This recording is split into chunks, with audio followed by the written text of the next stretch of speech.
Have you ever heard the phrase, wait till dad gets home? That was never good in my house. There's a little book. It's entitled The Other Side of the Good News. It means there's coming a day when judgment's going to happen and the dad of the house is going to stand and do what it is he must do. Jesus is talking about it in Luke chapter 6 and verse 23 and 24. He doesn't just say, blessed are you. He says, woe to you. Woe for those who what? Woe for those who laugh now. Woe to those who are full now. Woe to those who are rich now. Doesn't mean that your riches are the problem. It means that you are finding your security in the riches as though there is no accountability in the life to come. Jesus wants everybody to know woe means affliction. Woe means trouble. Woe means grief.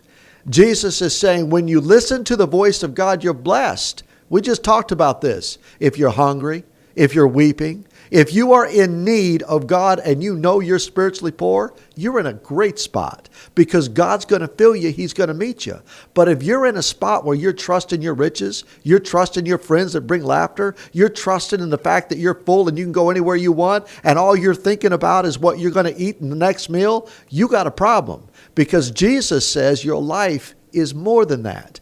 In Romans chapter 14, Paul the Apostle says we are all going to receive judgment for what was done in the body.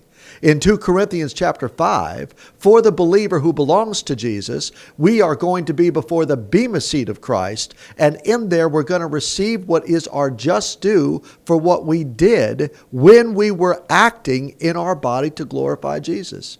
In Revelation chapter 20, it's not the judgment for the believer. It's the judgment for the unbeliever. Scariest words in the Bible. Depart from me, I never knew you.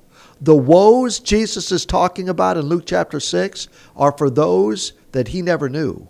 Woe to those who took my blessings and forgot the blesser. Woe to those who found their comfort in this life because you won't have it in the other. Woe to you who aren't listening to me now because not only will you not be filled, but you're not going to see me as a savior. You're going to see me as a judge.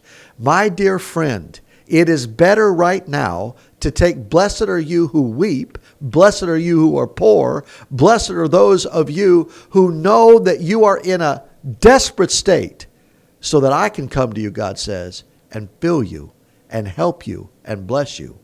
Don't be in a position where God says, you wait until I come home. Instead, do what he says and enjoy the fact that one day when you see him, his arms are open and he's saying, well done. You got low so that I could make you high.